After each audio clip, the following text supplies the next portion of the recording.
This virtual kindergarten is going on in my kitchen, Yeah. so hopefully there's no intrusions. We are now live on YouTube. Okay. Oh, just a second here.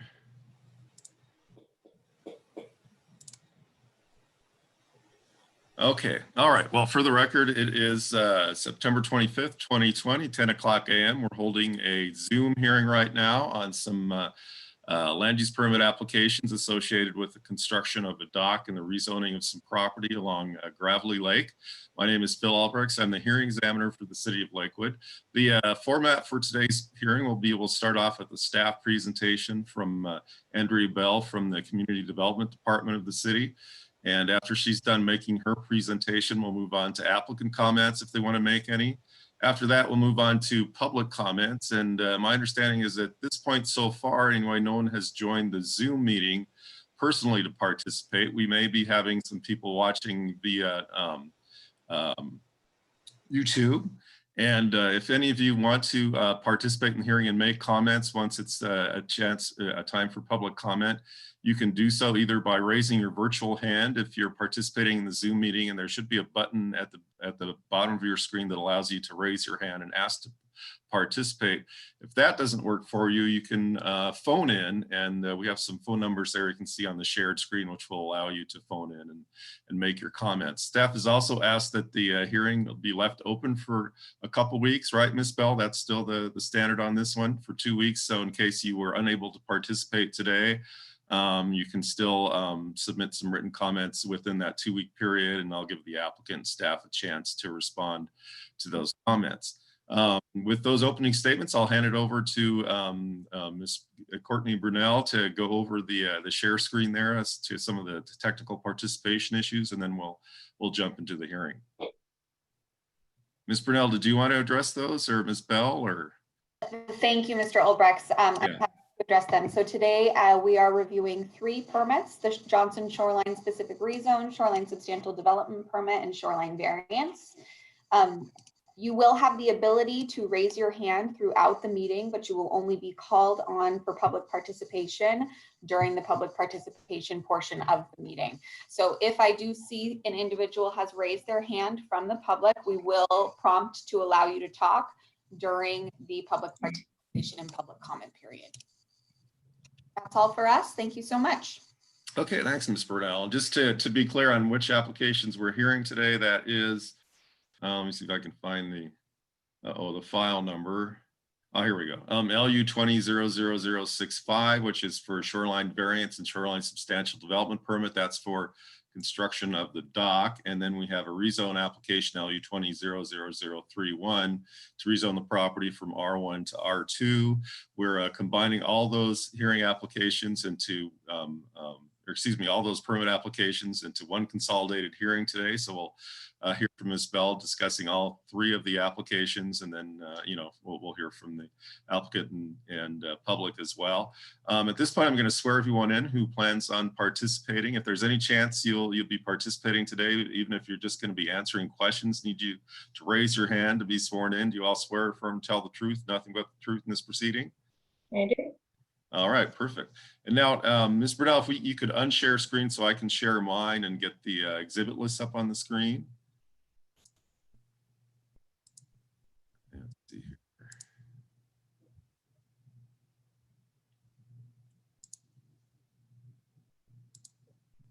Okay, and let me know, and this is, I think I mentioned in our last hearing, one of the downsides of Zoom is when you're sharing your screen, the person who's sharing it can't tell if their document is up or not. Ms. Bell, can you see the staff report for the rezone? Yes, I can. Oh, perfect. All right. So I'm going to move down to the exhibit list. Oops. How did I do that? There we go. Okay. All right. So at the last page of the staff report on page 5, we have exhibits A through I, which includes the staff report, the application, description of the proposal, answers, findings, the vicinity map, and so forth, the environmental review. Does anyone have any objection to entry of those exhibits into the record? If you have any objections, raise your virtual hand or unmute yourself and say, I object.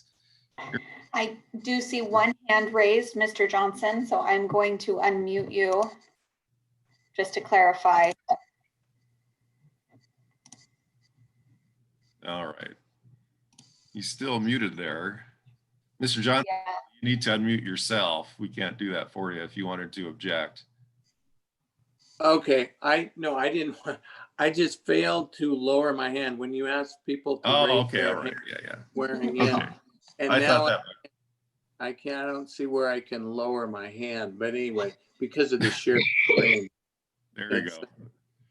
Yeah, I think Anyway. maybe if you click on it Oh, again. there we go. I lowered my hand, I think. That's what Okay, it you're said. good then. All right, thank you. Sure, yeah, no problem. Yeah, it's still a learning process for everybody here. So, okay, so hearing no objections, then exhibits A through I of the rezone application are admitted. Now I'm going to, I just switched, Ms. Bell, have I switched over now to the variance and to the shoreline permits? Is that visible? Yes, you have.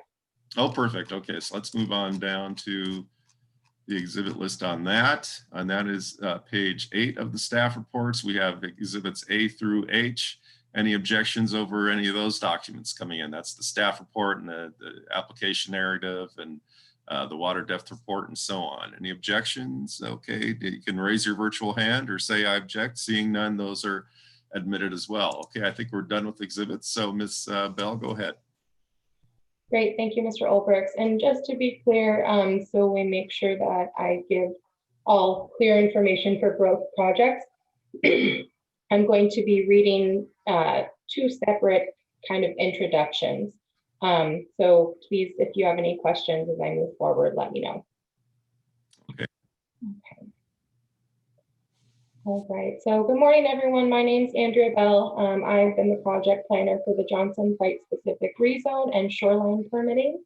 The applicant, Randall Johnson, is proposing to rezone his property at 11908 Nyanza Road Southwest from residential 1 to residential 2 in order to increase an allowed density from 1.45 to 2.2 dwelling units per acre of future potential single-family development. The current property size is about 1.86 acres, and with regard to that, there was an existing single-family residence on the property that has recently been demolished. As proposed, the rezone appears to be in substantial compliance with the City of Lakewood Land Use and Development Code as well as the comprehensive plan. R1 and R2 are designated as residential estate for the comprehensive plan, and both zones share the same development standards. If approved, the City of Lakewood recommends the findings made in the staff report be adopted for the project. And then moving on to shoreline permitting, the City of Lakewood Community and Economic Development Department has received a shoreline variance application and a shoreline substantial development permit application from the same owner, Randall Johnson, to construct a new 1,787 square foot dock, which is proposed to extend 225 linear feet into Bradley Lake, measured from the ordinary high water mark. The new dock will be located on the lake frontage of Mr. Johnson's 1.86 acre property, located at the same site address, 11908 Nyanza Road Southwest. This subject site is currently zoned residential 1 for the City of Lakewood zoning map, and it is designated as shoreline residential environment for the City of Lakewood Shoreline Master Program. The applicant is requesting a shoreline variance because the proposed dock square footage and extension into the lake is beyond what is allowed for the development standards for new overwater structures set forth in the City of Lakewood SMP. Again, if approved, the City of Lakewood recommends that the findings made in the associated staff report be adopted for the project. Sorry, everyone, I'm getting a little tongue-tied this morning, but those are my reports. Okay, great. So do you know why is 11 feet depth necessary for reasonable use? I mean, do you have any information on why 11 as opposed to 6 feet or something is necessary for bulk clearance and that kind of thing? Or I know the code basically kind of seems to imply that's necessary, but I wasn't sure if there was any backup information for that determination. I'm going to assume that there is some type of existing backup information or something of that nature. However, unfortunately, we don't have that today. This has been part of our code since we originally got this approved back in, I believe it was like 2014, Oh, okay. 2015-ish. And that has not changed since then. I do assume that there were studies done about what that depth meant, but Right. have that Okay. available. And so now on the rezone issue, I mean, the analysis of the criteria was pretty much just saying, yes, it meets it without kind of explaining why. So I just wanted to get a little more background information on that. Especially, the big thing always is traffic. I mean, are the streets at adequate capacity that serve this particular piece of property? Are there any, significant LOS issues at any of the nearby intersections that you're aware of? Of course. So the way that staff does these reports is we have the applicant respond to specific questions in the application, and we use those answers and have the burden of proof be on the applicant for why this rezone should or should not be passed.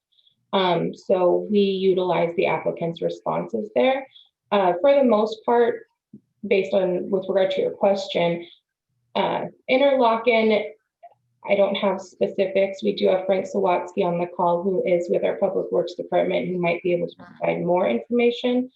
But when there was a short plat applied for this property a couple years back, which has not yet, come to full fruition or been fully approved yet, we did look at traffic and aspects like that in terms of future new development. At that time, they were proposing, I believe it was 3 new single family lots. And so we did look at level of service and things of that nature. But Frank, if you could maybe jump in with any information you have on interlock-in and serving new residential development, I would greatly appreciate it. And Mr. Sawatsky, have you been? Yes, I have been sworn All in, right, sir. great. This project was started prior to my tenure here at the city. So I do not know the details of the earlier delays. I do know that when a site plan was submitted at one point, it did not meet all the necessary criteria. And so I sent it back for revisions.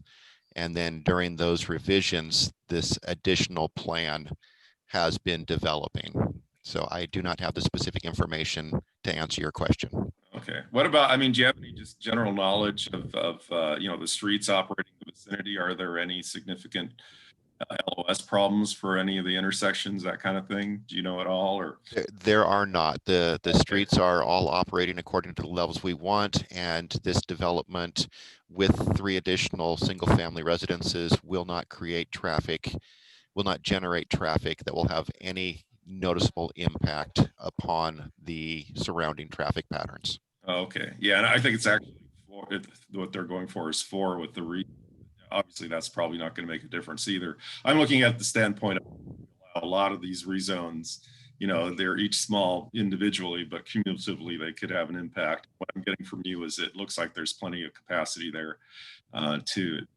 absorb that kind of thing. What about for other public services, Mr. Swat? Any issues with anything, water or anything like that in the area? Negative. Water supply is fine, and that will be verified, of course, at the time of application for construction by the water district. Sewer line, I have been in contact with Pierce Sewer, and they say they have the capacity to handle this area, including additional residences. And what was the other one? Electric is fine. Water, sewer, electric. Okay, perfect. Thank you. Appreciate your no objections. All right, great. Thanks. Good to hear.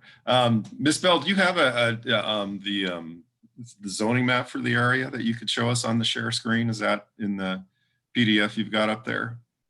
I don't believe it is in the PDF that I have here. I did, in terms of the exhibits that I had provided, and I'm sorry, I'm trying to start my video, but for some reason it's saying that I cannot. So as soon as I can get back on my screen, I will.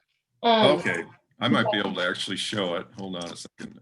Try to see. Okay, here we go. Start my video. Okay, there I am. So it is included as part of the exhibits. I created kind of a condensed version of our zoning map because it's difficult to see when you're looking at this big guy here.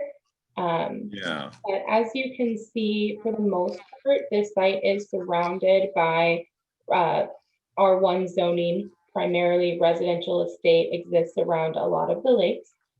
Just recently, there was a site-specific rezone approved to a property to, I believe, kind of like the south. I think it's only like 1.5 properties over. So that was Let me get my screen up on so we can talk about it a little bit. Let's see. Oh, here we go. Okay, so can you see the zoning map then that I just put up? yes. Okay, so this is the subject lot, is my understanding. So all these lots here are still R1, is that correct? That's correct. And then is the lot up here is R1 as well? Yep, and moving continually north, you would technically all see a lot of R1 too. Okay, all right. So this is, oh, wow. Okay, so it's going to be an R1 surrounded on all sides by R2. Do you know when this parcel was zoned R1? It would have probably been with the implementation of our zoning map. At that time, most of these properties surrounding the lake were designated as either R1 or R2 and given the residential estate designation by the comprehensive plan. When was that? I mean, what do you know? What would have probably, I think our zoning ordinance went into effect in 2001. 2001. They Okay. around that time, I don't believe that there's been any changes to a more strict zoning since that time. So Okay. Yeah. What I'm trying to understand is how circumstances have changed since 2001. Because again, that criteria, the only way it was addressed was circumstances have changed without identifying what's changed. We need to see if circumstances have changed to justify the need for this rezone. I was just kind of curious. I mean, can you cite any reasons why we need to upzone this since it was zoned in 2001? I can't necessarily provide, any reasoning from like the applicant's point of view, other than obviously wanting to, maybe increase property values and do additional development. But when we're looking at this, one of the things that I would definitely say that the city is seeing is that in the general vicinity for a lot of these properties that are on the lake that are still designated as residential one, the minimum lot size for those properties begins at 25,000 gross square feet, which is the largest minimum lot size that we have here within the city of Lakewood. And so what we are seeing is that we are having a lot of requests for people that have these larger kind of lakefront properties and things of that nature to hopefully rezone in order to create additional capacity. Those are all mainly site-specific driven, though. It's not something that's being driven by the city. We're just seeing people that kind of want smaller lot sizes in terms of maintenance, possibly, and things of that nature. So the only other thing that comes to mind for me would be public access to the water, not necessarily public access in terms of providing it to the general public, but the SMP does technically like to have an emphasis on having more people be able to have water dependent enjoyment. So if they were to move forward with, the rezone and it was approved, or even their shoreline variance and substantial development permit, at that time, if they were to subdivide, they would be possibly in a position to provide additional access down to the lake, because there are some regulations in the SMP about that. So that would possibly be another thing, is being able to provide more access to the public. And you mentioned we can see there's an R2 designation down there to the, if the north is up on top, down to the southeast. Was that recently done? Do you know? I mean, was it done since 2001, I should say? Do you know? Oh yeah, this was just done, I think, in 2019. The hearing actually might have been early 2020 before the COVID break too. Oh, okay. All right. Yeah. So I would have been involved. I just don't remember off the top. I mean, and you said there's been a lot of other rezones in the area. That's been since 2001, I take it? No, there haven't necessarily been a lot of rezones. We are seeing more people putting in, I guess, non-official requests or inquiries about the potential for that.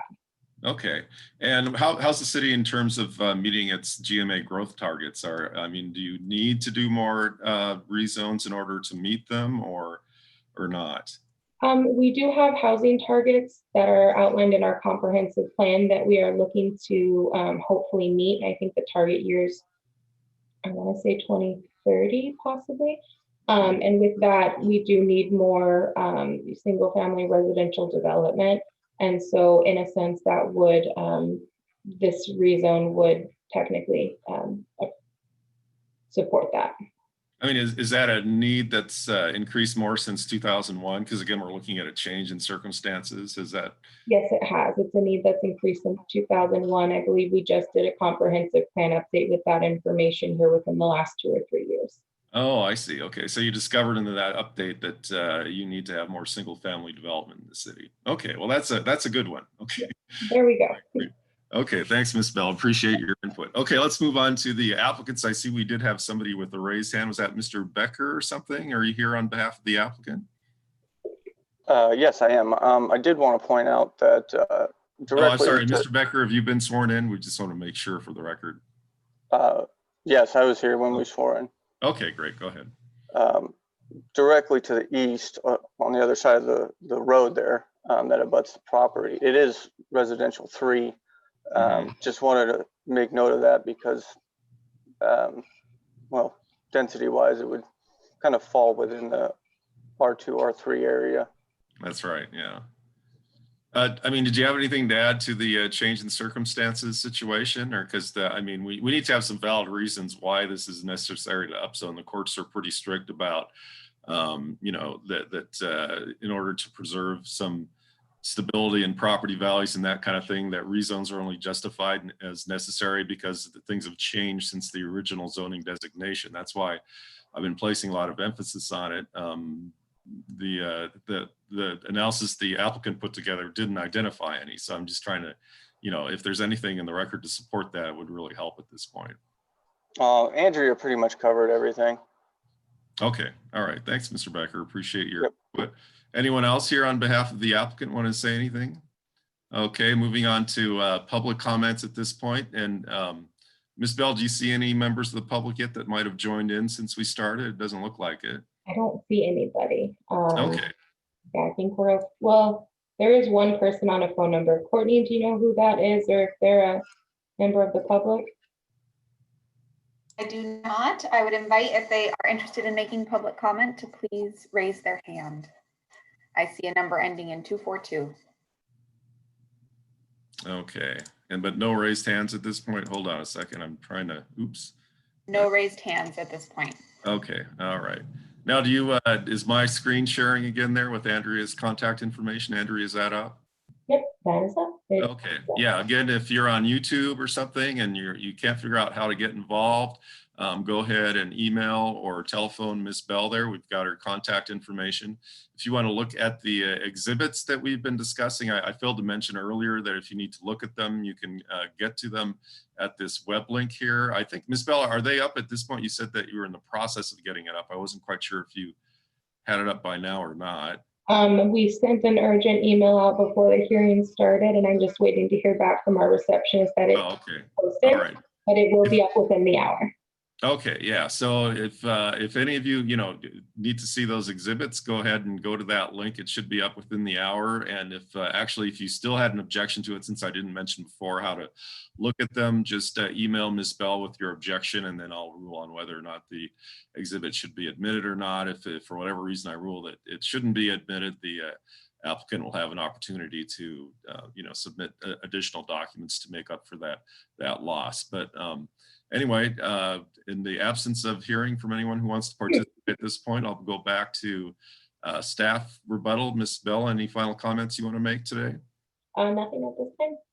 Okay, all right. So I take that the applicant has nothing to respond to. So I'll go ahead and close the verbal portion of the hearing for today. The hearing will be left open for 2 weeks. As I mentioned before, if any of you out there in the public want to make some comments or have issues with the exhibits or what have you, just email Ms. Bell there. You can see her email address, or give her a call, and we'll figure out how to get your comments properly addressed. Once the hearing is closed 2 weeks from now, I'll have 2 weeks to issue a final decision. It'll probably be done within a few days of the close of the hearing.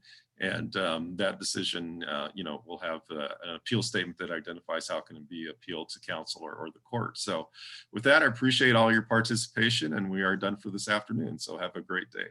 Bill, are we going to do the shoreline variance portion of this?